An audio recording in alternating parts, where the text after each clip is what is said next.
changing things up for 2v2, keeping them fresh. And we've also seen Godly swapping his pick a couple of times, but opting to stick to this Olgrim Wushang that they're playing right now.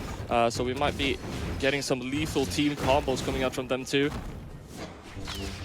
Yeah, everything Legend selection-wise is totally normal here. Oh, both red team members forced over onto that sidewall, but they did a great job of, like, coming together and then splitting apart so they both didn't get caught by something. But everything is, like, totally normal here in the meta. Of course, a Wushang Olgrim team, everyone knows that one. A Taros in 2v2, everyone knows that one. The only thing kind of a little bit off the wall here as the first stock comes in for Godly, and he throws a neutral signature out on Saphir as well. Saphir is able to get back, but it's Skeldra coming in with the Sidra pick. We don't really see that. There's a side air from J44L to get a KO on the left side. Skeldra picks up a down air off the bottom, and we are back to a normal game. Skeldra almost potentially through that. That dodge up from Godly was the very last thing he had. He wasn't going to be able to get to the wall, but potentially had the chance to get a hit onto Skeldra and then get a chase dodge up and survive.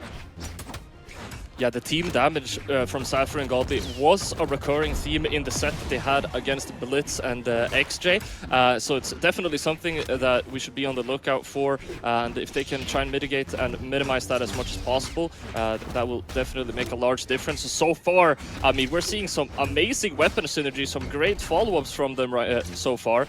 J4 to Skeldra, their first stock was amazing, but so far, the second one, I want to say it's leaning to Godly and Saphir, and just as I say so, they're able to get their first knockout here on the second stock.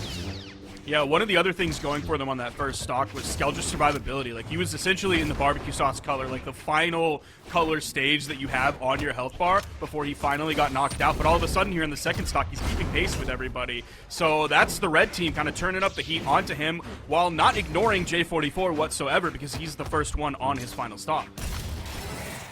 Yeah, J4, especially in that very first stock, doing a really good job at just taking up space and suffocating out Saphir and Godly. If there's one thing you don't want to happen whenever you're fighting an Olgrim and a Wushang is to get them enough space to where they can start setting up the team combos. That's when you're really in trouble, and J4 playing this axe phenomenally, just pushing them and making sure they're never comfortable enough to set those positions up. Yeah, if you have an Olgrim and a Wushang, specifically the Wushang, like, the setup seems to always be there for you to get like 2 hits, 3 hits, and then end with like a neutral signature, and then find either the setup for the KO or directly the KO on its own. So you're exactly right. You don't want to give them that space, that time, and that room to do that. You need to keep the pressure up. You need to keep them split from one another. You can't let them regroup and organize. We are approaching the end of this very first game right now, and the damage is looking super even across the board. Godly turns up the D-Sig, and J4 goes into it, tried to punish it with the axe here, but he mistimed that he gets hit for it. So far, though, it didn't lead to any knockouts. Both Skeldra and J4 are unarmed, but to find one knockout nonetheless. Saphir, it's left for him to do the 1v2. But J4 gets the knockout with a dare. That's going to be the first game. Skeldra and J4 takes it.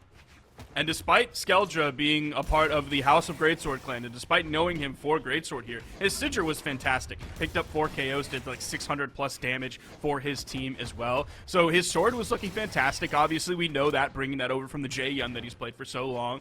Let's see, yeah, we got the perfect Perka pivot right there on the Taros. That dash jump, pivot, down air right on that corner. You can cover basically the entire thing with that hammer down air, throwing off the top and getting the KO. Now, I don't want to sound kind of like the mix of an armchair psychologist and a Pavelski fan, but it feels like Saphir and Godly. Watching them play in the winner's side, it feels like potentially they have a little bit of a confidence or mentality problem in these sets.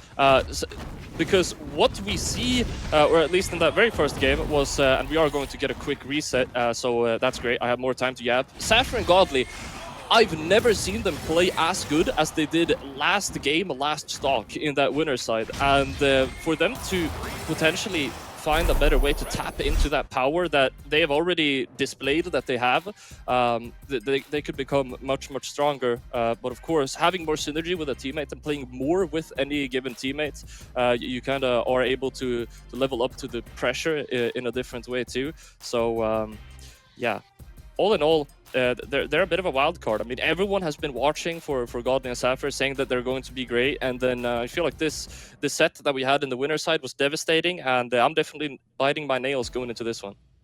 Yeah, that's one of Godly's skills that he definitely proved when he picked up Zen, and they were able to be so good, ultimately winning the 2v2 World Championship so quickly. It did not take them a long time whatsoever. They didn't need a long runway to practice and figure out each other's chemistry and synergy and how to play with and around each other and what team combos they wanted to use. Like, they got it all right away. And that's something that we're also seeing here from Godly and Saphir. They haven't played very many tournaments whatsoever together. In fact, it's only really been like 2 tournaments, 2 community tournaments at that. It's the Frostbite #5 and then the Frenemy Frenzy 2024, both of those being within like the past couple months. So this is, despite knowing Saphir for a long time, despite knowing Godly for some time, this is still a very brand new 2v2 team, despite all the history that they've had. And it is a 2v2 team that, according to me, is so good on paper. On paper, Godly and Saphir should just be so insane. You know, potentially it could take, you know, maybe thousands of ranked games and hundreds of hours of practice to fully achieve that potential. And have they reached that potential by now? I mean, this tournament will be a telling sign as we are waiting for some of these technical issues to resolve. J4 and Skeldra are getting set up back in the lobby right now, and it looks like we might be heading into our second game here now, finally. Yeah, I'm looking up on their Brawlhalla while we're waiting right now to see how many ranked games they've played this season. Now, this number isn't going to be the end-all, be-all because the season kind of just started, I believe, on like Wednesday or something like that. So it hasn't really been long and deep into the season for them to get a whole bunch of games. While the website loads, I would love to deliver that information to you right now if the internet would cooperate as we're getting into this game. No changes whatsoever. No changes from J44L and Skeldra. No changes from Godly and Saphir either. All right. We're going back into it. We hope those technical issues won't be repeating as we go back, just as we did last game on Demon Island. Saphir and Godly against J4 and Skeldra. 1-0 on the board. Saphir and Godly are going to have to try and fight from behind now. Oh, wow. What is going on? So much pressure onto Saphir. Immediately, he makes it back with that recovery, only barely. And Saphir and Godly, they are already playing slightly from behind here. Godly is going to get knocked out by that Sair, and it's down to Saphir to try and hold down this first stock now for his team. Yeah, getting caught with like a hammer side sig from Teros over on like the right corner or the left corner is always tough. Even that side air from the wrong side of the stage since Saphir flying almost off screen. There's a neutral light from the middle of the stage. That one's going to be a KO. Godly having to fight this 1v2 for just a second while he's already in orange is very scary. I believe he took 3 hits. Great pickup with that. He was almost a little bit too high off of the Axe end light for that side sig to pick up. It was like the final frames on it as he fell back down that Godly was able to find a connection. But dude, Godly is like almost on final stock. There was some room there for the 2v1 combo. Godly comes in and interrupts it. Dude, you mentioned Skeldra's survivability last game, and it just took me one more game to see the vision. I mean, I saw Godly's second stock orange, while Skeldra was first stock yellow. This man is not getting hits today. Yeah, he's been doing a great job. I'm really liking this Sidra from him. I wonder if this will ever be a pick that makes it into 1v1s. I haven't seen too much 1v1 tournament footage from Skeldra here lately. Oh, what great a spot dodge. D-light. Beautiful D-light into the recovery on that. A perfect punish. All right, trying to fall now. Godly's going to be able to pick up the spear and light, but no follow-up. Nice weapon throw to get the interrupt as well. There's just so much happening right now. Such a dynamic game.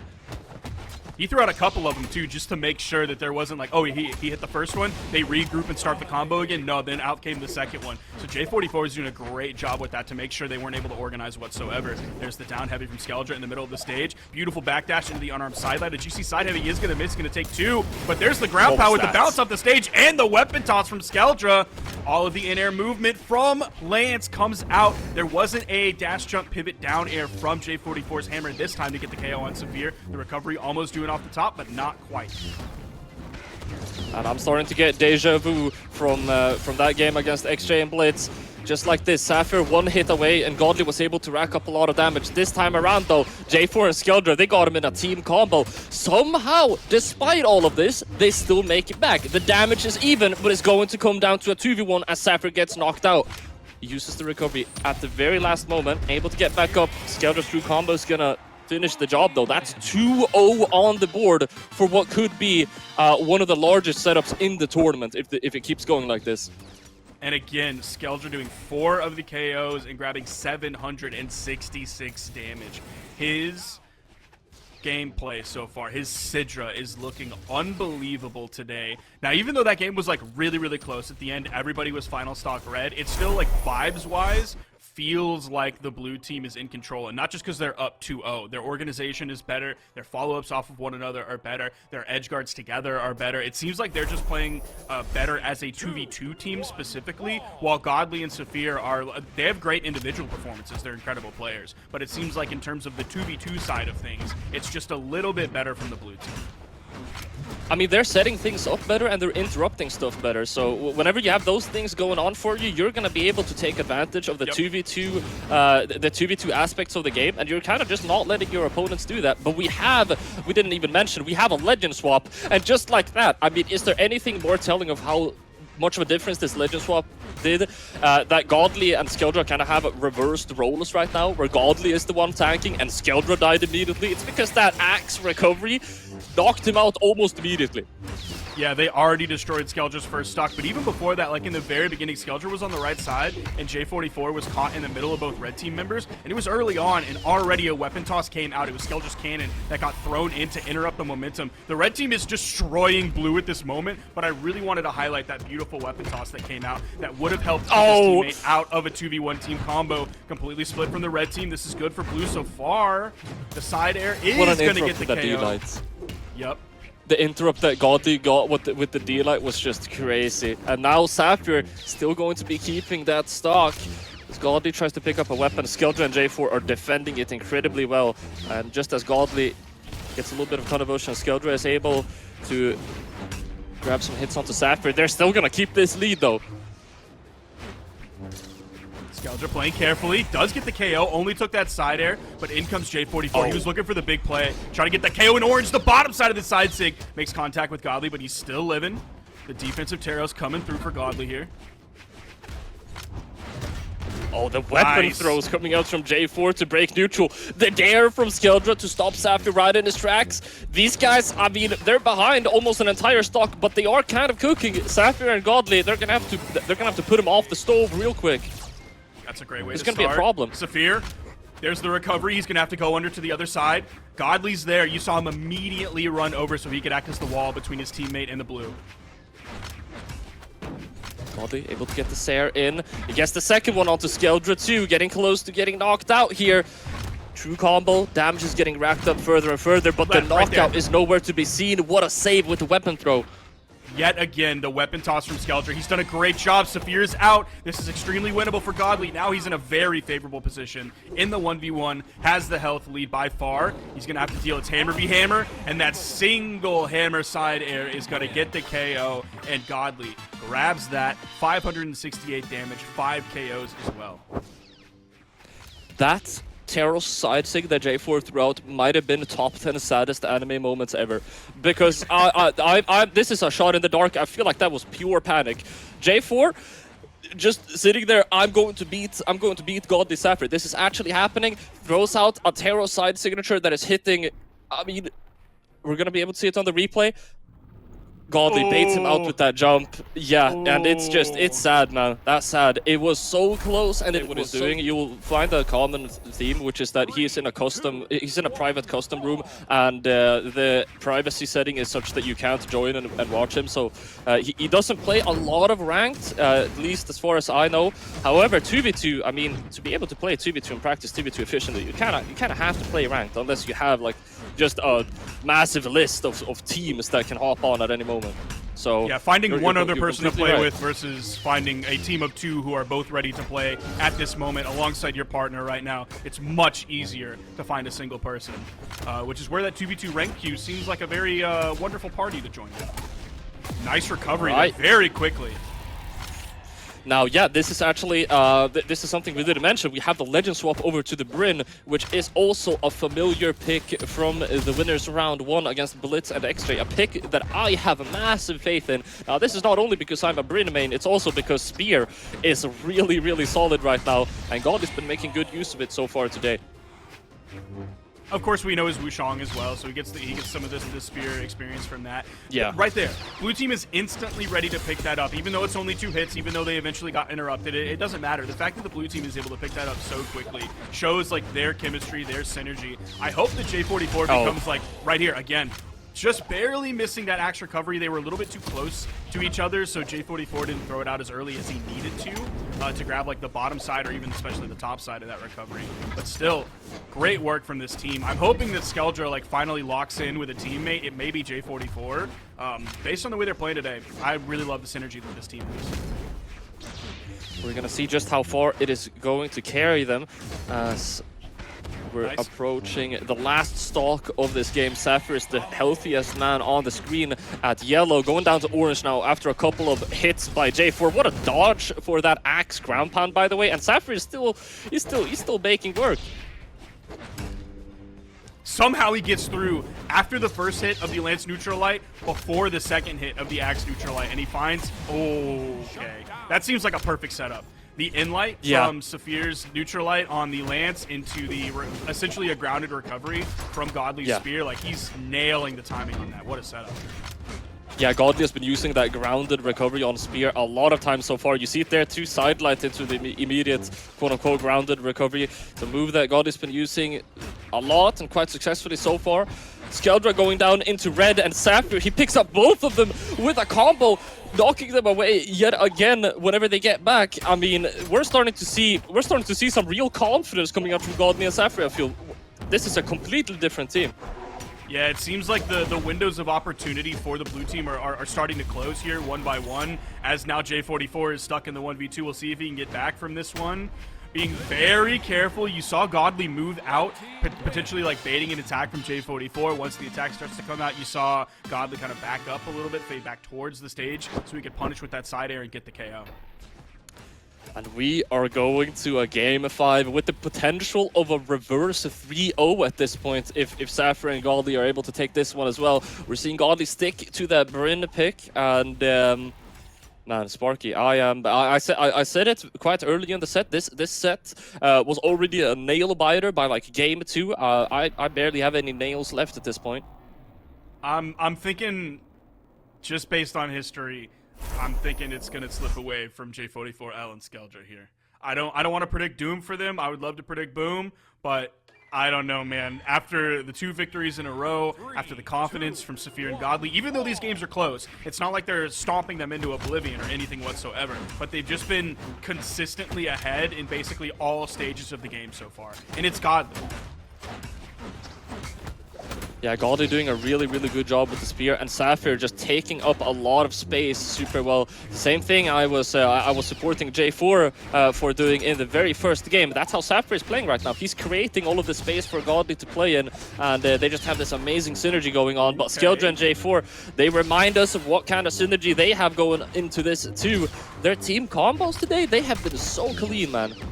Absolutely, they've done such a great job, and again, even if they lose this by a reverse 3-0 from Godly and Saphir, J44 and Skeldra should be absolutely proud of the way that they played today. Their gameplay is so good, their 2v2 gameplay specifically, which is like the hardest thing. You can take 2 1v1 players and they do a great job, and like, that's great, individually fantastic, but the 2v2 synergy is the hard thing. J44 and Skeldra have that part figured out already.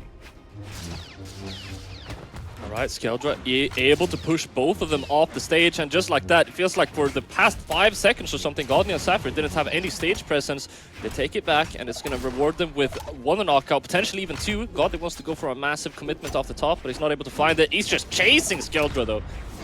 Dude, Godly playing Spear here is such a good choice. Really focusing on this Spear is such a good choice, specifically for the recovery. He's able to just throw it out as a follow-up so often. If he was playing Wushang and focusing on the gauntlets, like, yeah, he might be finding hits with gauntlet recovery, but you don't have to be as careful. It doesn't just go straight up. You have things out to the left and to the right. You can fade with it. It's just, it is a tool where you don't have to be quite as precise or accurate to find the KOs that you want or find the follow-ups that you want. So this Bryn pick is such a smart idea. It's working incredibly well so far. We're seeing two stocks go off, and now Godly is the only one with 2-1 left. And wow, Skeldra already down into orange as Godly's axe is just doing so much work. They get pushed off though, and this right here is whenever J4 and Skeldra, that's how they get these leads and how they normalize and even out these massive leads that Saphir and Godly have. Whenever they get stage control, they just keep it for so long. Yep. You saw that they had it while they got the KO off of Godly. Saphir was just not going to have it because they had so much stage control. He was just floating up above, giving Godly plenty of time to spawn back in before he would potentially get caught between Skeldra and J44. All right, this could be it for the books right now. 2 more knockouts to go as Godly is waiting by this edge. First ground pound, not going to be a knockout. J4 playing safely, letting his teammate get back up, but that spear there has a lot of reach. No way. This could be Saphir going down. Could we get a 1v1? We're not. Godly hits the D-Sig, and that's going to be 3-2 on the board. Skeldra waiting for the perfect moment to throw out the D-Light. Like, there was a perfect opportunity for him to throw out a D-Light on one member of the red team right over on the corner, but he knew that he was going to get punished for it, so he didn't throw anything out whatsoever. He waited for the perfect opportunity to find the D-Light on